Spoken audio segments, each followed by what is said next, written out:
ತಾಲೂಕು ಕಚೇರಿಗೆ ಬೀಗ ಜಡಿದು ಪ್ರತಿಭಟನೆ ಮಾಡಿದ ತಾಲೂಕಿನ ಮಾದಿಗ ಸಮುದಾಯ.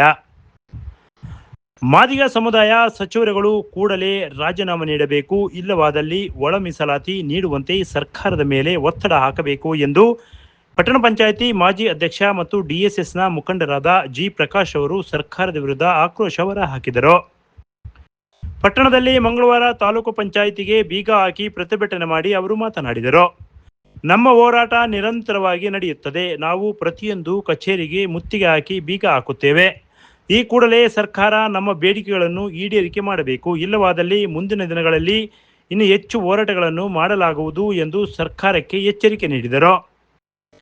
ನಮ್ಮ ಸಚಿವರುಗಳಾದ ಕೆಎಚ್ ಮುನಿಯಪ್ಪ, ಮಲ್ಲಿಕಾರ್ಜುನ್ ಖರ್ಗೆ, ಅಬಕಾರಿ ಸಚಿವರುಗಳು ಇನ್ನೂ ಹಲವು ಮುಖಂಡರು ರಾಜೀನಾಮೆ ನೀಡಬೇಕು ಎಂದು ಒತ್ತಾಯಿಸಿದರು. ಒಟ್ಟಿನಲ್ಲಿ ಒಳ ಮೀಸಲಾತಿ ನೀಡುವವರೆಗೂ ನಿರಂತರವಾಗಿ ಹೋರಾಟಗಳು ನಡೆಯುತ್ತವೆ ಎಂದು ಎಚ್ಚರಿಸಿದರು. ಇದೇ ಸಂದರ್ಭದಲ್ಲಿ ಡಿಎಸ್ಎಸ್ ಮುಖಂಡರು ಮತ್ತು ಚಲನಚಿತ್ರ ನಿರ್ದೇಶಕರಾದ ಶ್ರೀನಿವಾಸ್ ಮೂರ್ತಿ ಇನ್ನು ಕೆಲ ಮುಖಂಡರು ಒಳ ಮೀಸಲಾತಿ ಕುರಿತು ಸರ್ಕಾರದ ವಿರುದ್ಧ ತರಾಟೆಗೆ ತೆಗೆದುಕೊಂಡರು. ಸಮಸ್ತ ಮಾದಿಗ ಜನಾಂಗದ ಮುಖಂಡರು ಇವತ್ತು ಮೊಳಕಾಲ್ಮೂರು ತಾಲೂಕಿನ ತಾಲೂಕು ಕಚೇರಿಯನ್ನ ಮುತ್ತಿಗೆ ಹಾಕುವುದರ ಮುಖಾಂತರವಾಗಿ ಒಳ ಮೀಸಲಾತಿಯಲ್ಲಿ ನಮ್ಮ ಜನಾಂಗಕ್ಕೆ ಆಗಿರ್ತಕ್ಕಂಥ ಅನ್ಯಾಯದ ವಿರುದ್ಧ ನಾವು ಇವತ್ತು ಪ್ರತಿಭಟನೆ ಮಾಡ್ತಾ ಇದ್ದೇವೆ.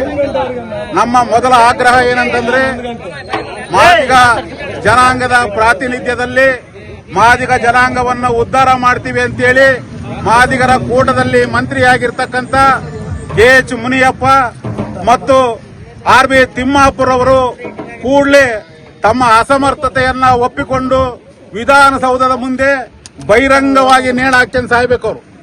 ಯಾಕಂದ್ರೆ ಅವರು ದಲಿತರ, ಅದರಲ್ಲಿ ವಿಶೇಷವಾಗಿ ಮಾದಿಗರ ಹಿತಾಸಕ್ತಿಯನ್ನ ಕಾಪಾಡೋದರಲ್ಲಿ ವಿಫಲರಾಗಿದ್ದಾರೆ.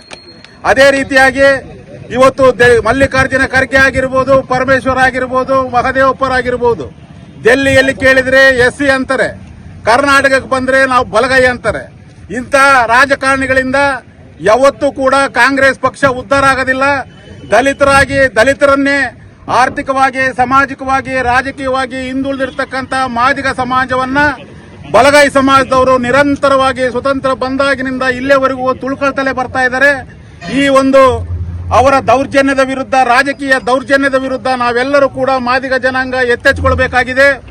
ನಾವು ಕಾಂಗ್ರೆಸ್ ನಿರಂತರವಾಗಿ ಸ್ವತಂತ್ರ ಬಂದಾಗಿನಿಂದ ಇಲ್ಲಿಯವರೆಗೂ ಸಮೇತವಾಗಿ ಕಾಂಗ್ರೆಸ್ ಪಕ್ಷಕ್ಕೆ ಮತ ಆಗಿ ಕಾಂಗ್ರೆಸ್ ಪಕ್ಷವನ್ನ ಬಲಿಷ್ಠಗೊಳಿಸುವಲ್ಲಿ ನಮ್ಮ ಪಾತ್ರ ಪ್ರಮುಖ ಇದೆ. ಮಾದಿಗ ಜನಾಂಗದ ಪಾತ್ರ ಇಡೀ ರಾಜ್ಯದಲ್ಲಿ. ನಾವು ಕಾಂಗ್ರೆಸ್ ಪಕ್ಷವನ್ನ ಬಲಿಷ್ಠಗೊಳಿಸಿದ್ರೆ ಅದರ ಲಾಭ ಬಲಗೈ ಸಮಾಜಕ್ಕೆ ಹೋಗ್ತಾ ಇದೆ.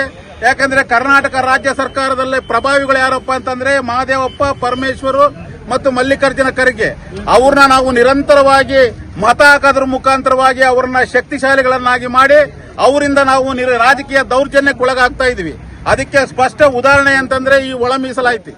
30 ವರ್ಷಗಳಿಂದ ಹೋರಾಟದ ಫಲವಾಗಿ ಸಿಕ್ಕಂತ ನಮ್ಮ ಒಳ ಮೀಸಲಾತಿ 30 ನಿಮಿಷದಲ್ಲಿ ನಮಗೆ ಮರಣ ಶಾಸನ ಆಗೋ ರೀತಿಯಲ್ಲಿ ಅವರು ತೀರ್ಮಾನ ಕೈಗೊಂಡಿದ್ದಾರೆ. ಕೂಡಲೇ 56,000 ಜನ ಉದ್ಯೋಗಿಗಳನ್ನ ಏನೀಗ ನೇಮಕ ಮಾಡ್ಕೊಳ್ತಾ ಇದ್ದಾರೆ. ಅದನ್ನ ಈ ರಾಜ್ಯಪಾಲರು ಅಂಕಿತ ಆಗಿರ್ತಕ್ಕಂಥ ಕಾಯ್ದೆ ಆಗಿ ಏನು ಇವತ್ತು ರೂಪುಗೊಂಡು ಹೊರಗೆ ಬಂದಿದೆ, ಆ ಒಂದು ಕಾಯ್ದೆ, ಒಳ ಮೀಸಲಾತಿ ಕಾಯ್ದೆ ಅಡಿಯಲ್ಲಿ ಅದನ್ನು ನೇಮಕ ಆಗಬೇಕು. ಅಲ್ಲೇವರೆಗೂ ಕೂಡ ಕರ್ನಾಟಕ ರಾಜ್ಯದಲ್ಲಿ ಎಲ್ಲಾ ಮಾದಿಗರು ಕ್ರಾಂತಿಕಾರಿ ಹೋರಾಟ ಮಾಡೋದಕ್ಕೆ ಮುಂದಾಗಬೇಕು ಅಂತೇಳಿ ಈ ಸಂದರ್ಭದಲ್ಲಿ ಮನವಿ ಮಾಡ್ತಾ ಇದ್ದೀನಿ. ಈ ಹೋರಾಟ ಯಾವ ಕಾರಣಕ್ಕಾಗಿ ಅಂತ ಹೇಳ್ಬಿಟ್ಟು ಗೊತ್ತಿದೆ, ಮತ್ತೆ ನಮ್ಮ ಸ್ನೇಹಿತರೆಲ್ಲ ಅದನ್ನ ಮಾತಾಡಿದ್ದಾರೆ. ಈಗ ನಾನಾದ್ರೂ ಹೇಳೋದೇನು ಅಂದ್ರೆ, ಸಮುದಾಯವನ್ನ ಕೇವಲ ತಮ್ಮ ಸ್ವಾರ್ಥಕ್ಕೋಸ್ಕರ ಬಳಸ್ಕೊಳ್ತಿರುವಂತಹ ಮಾದಿಗ ನಾಯಕರಿಂದನೇ ನಮಗೆ ಇಂಥದ್ದೊಂದು ದುಸ್ಥಿತಿ ಬಂದಿದೆ. ಯಾಕಂದ್ರೆ ಕೇವಲ ಮತಕ್ಕಾಗಿ ಅಥವಾ ಅವರ ನಾಯಕತ್ವಕ್ಕೆ ವಿನಾಕಾರಣ. ಇನ್ನು ಒಂದೇನಾಗಿದೆ, ಮೀಸಲಾತಿಯನ್ನ ಏನು ಒಳ ಮೀಸಲಾತಿ ಅನ್ನುವಂಥದ್ದನ್ನ ನೆಪವಾಗಿ ಇಟ್ಕೊಂಡಂಥವ್ರು ಕೇವಲ ತಮಗೆ ಇಷ್ಟ ಬಂದಾಗ ತಮಗೆ ಅನುಕೂಲವಾಗಂತ ಜಾಗಗಳಲ್ಲಿ ದಲಿತ ನಾಯಕರು ಅಂತ ಹೆಸರು ಹೇಳ್ಕೊಂಡೇನು ಇವತ್ತು ಚಲಾವಣೆಗೆ ಬರ್ತಾ ಇದ್ದಾರೆ. ಅವರು ಮೀರ್ ಸಾಧಕರ ಕೆಲಸ ಮಾಡ್ತಿದ್ದಾರೆ.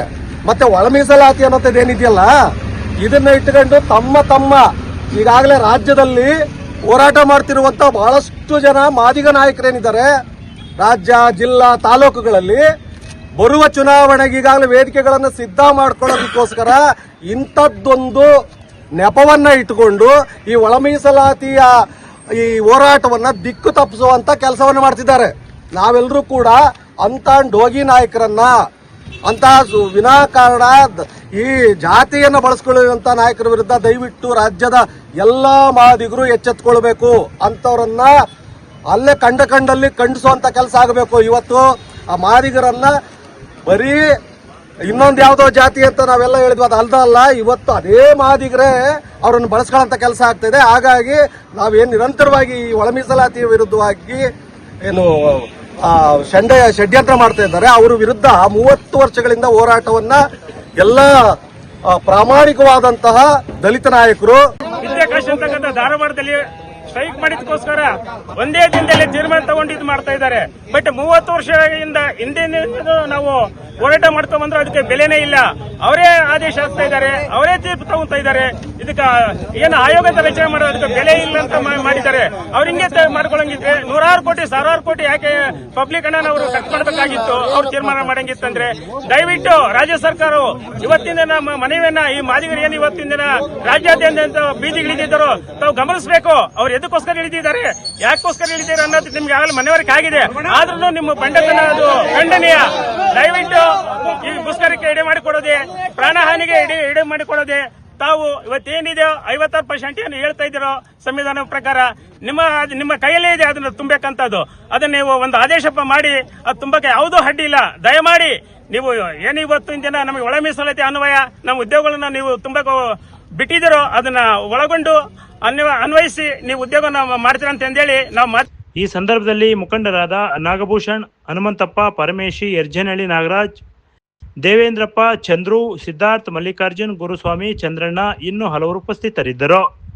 Bureau report, PM Gangadhar, Bharat Vaibhav news, Molakalmuru. Thanks for watching. Read, discuss and debate with editor Dr. Yan Prashant Rao. Wanted reporters in print, digital and visual media for Bharat Vaibhav Daily Newspaper, BV News 5 Channel and BV Fast Web News from all the talukas of Karnataka, Goa and Maharashtra. If interested, send your resume to 9019229369.